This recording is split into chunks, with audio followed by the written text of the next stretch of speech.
Today, we're talking about inexpensive tools that I use every day.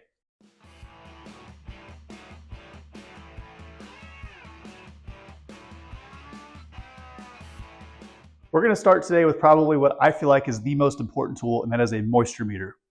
Regardless of where you buy your lumber from before you start a project, you've got to ensure that it's dry. You don't want to run the risk of warping and cracking and so on a finished product. There's two kinds of moisture meters. There's a pinless and there is a pin meter. And most people will tell you, as far as cheap ones go, the pinless is the way to go. They read down about 3/4 of an inch deep into the wood and will tell you within a few percentage points how dry your lumber is.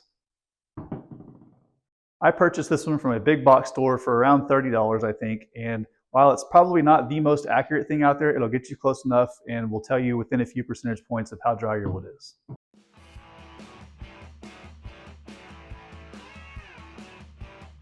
I would say a general description of woodworking is cutting pieces of wood into different sizes and shapes and then re-gluing back together a bunch of times over again.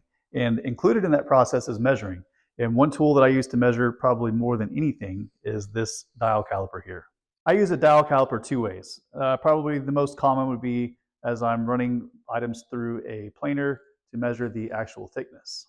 When I was building these end-grain cutting boards, I was using my dial caliper as I was running all these pieces to the planer to sneak up on an exact 1.5-inch measurement. Somehow I still screwed it all up, but that's on me, not the dial caliper. The other way I use a dial caliper is by measuring depth of cuts for dados and such, just like you see here.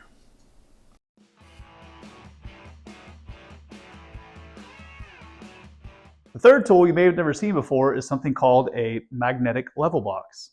These are handy for checking a square on your cutting tools. So what I will do is I'll put it on my table saw here. I will zero it out. And then from there, I can take it and put it on my blade and see that I am roughly 0.05-ish out of level, plumb, straight up and down. These things are pretty inexpensive and are very handy for checking your fences to make sure that they're where they're supposed to be. And also if you have to make an exact cut, say 45 degrees or 30 degrees on your table saw, you can put these on your blade and make sure you're exactly there.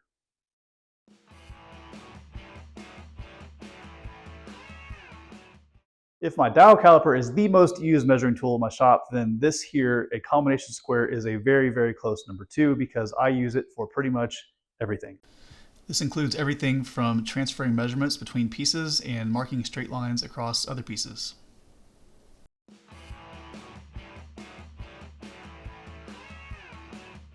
This next tool is a little strange, but stick with me. It's my dry erase board. If you're like me, if you didn't write it down, it never happened.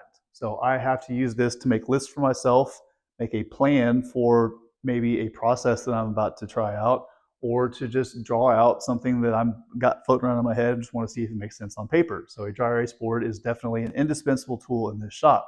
You're probably thinking to yourself though, hey man, those things are really expensive. They can be, but I got two options for you. Check this out.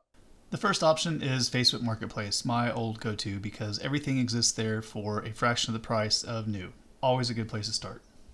The next stuff I want to tell you about is a dry erase hardboard, and they sell this stuff at the big box stores for about 20 bucks a sheet. And this is great because for me, I like to lay things out. So as you see here, I'm designing some chairs and making sure that I have all of my dimensions and stuff right. So I draw it all out in dry erase and I go over it in permanent marker so that I can eventually cut it out and transfer it onto the actual wood itself. So this is a great option for cheap dry erase material to hang on the wall or to use as a design template as you see here.